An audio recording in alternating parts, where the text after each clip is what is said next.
ഫെബ്രുവരി 28-ന് ഇറാനിൽ അമേരിക്കയും ഇസ്രായേലും നടത്തിയ മിന്നലാക്രമണത്തിൽ നിന്ന് ഇറാന്റെ പുതിയ പരമോന്നത നേതാവ് മൊജ്തബ ഖമേനി രക്ഷപ്പെട്ടത് സെക്കൻഡുകളുടെ വ്യത്യാസത്തിലെന്ന് വെളിപ്പെടുത്തൽ ഇതിനിടെ പുറത്തു വന്നിരുന്നു.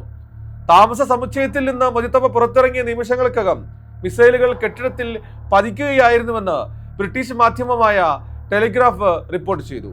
ആക്രമണത്തിന് തൊട്ടുമുൻപ് മൊജ്തബ കെട്ടിടത്തിന് പുറത്തുള്ള തോട്ടത്തിലേക്ക് ഇറങ്ങിയതാണ് അദ്ദേഹത്തിന്റെ ജീവൻ രക്ഷിച്ചത്.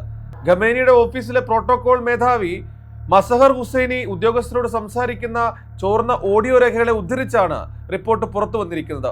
മൊജ്തബയ്ക്ക് എന്തോ ആവശ്യത്തിനായി പുറത്തേക്ക് പോകേണ്ടി വന്നത് ദൈവഹിതമായിരുന്നു. അദ്ദേഹം പുറത്തിറങ്ങിയ ഉടനെയാണ് കെട്ടിടത്തിൽ മിസൈൽ പതിച്ചത് എന്ന് മസഹർ ഹുസൈനി പറയുന്നതായി ഓഡിയോയിലുണ്ട്. കാലിൽ ചെറിയൊരു മുറിവ് മാത്രമാണ് മൊജ്തബയ്ക്ക് ഏറ്റതെന്നും ഇദ്ദേഹം അവകാശപ്പെടുന്നു. 3 ബാലിസ്റ്റിക് മിസൈലുകളാണ് ഖമേനിയുടെ വസതി ലക്ഷ്യമാക്കി ഇസ്രായേൽ തൊടുത്തത്. ഈ ആക്രമണത്തിൽ അന്നത്തെ പരമോന്നത നേതാവ് ആയത്തുള്ള അലി ഖമേനി, ഇറാൻ സൈനിക മേധാവി മുഹമ്മദ് ഷിറാസി, നിരവധി ഉന്നത ഉദ്യോഗസ്ഥർ, ഖമേനിയുടെ ബന്ധുക്കൾ എന്നിവർ കൊല്ലപ്പെട്ടു. സൈനിക മേധാവി ഷിറാസിയുടെ ശരീരം മിസൈൽ പ്രഹരത്തിൽ ചിതറിപ്പോയതായും ഹുസൈനി വിശദീകരിക്കുന്നുണ്ട്. ആക്രമണത്തിന് ശേഷം മൊജ്തബ ഖമേനി ഇതുവരെ പൊതുവേദിയിൽ പ്രത്യക്ഷപ്പെട്ടിട്ടില്ല. രക്തസാക്ഷികളുടെ രക്തത്തിന് പ്രതികാരം ചെയ്യുമെന്ന പേരിൽ പുറത്തുവിട്ട ശബ്ദ സന്ദേശം മാത്രമാണ് ഇതുവരെയുള്ള ഏക ഔദ്യോഗിക പ്രതികരണം.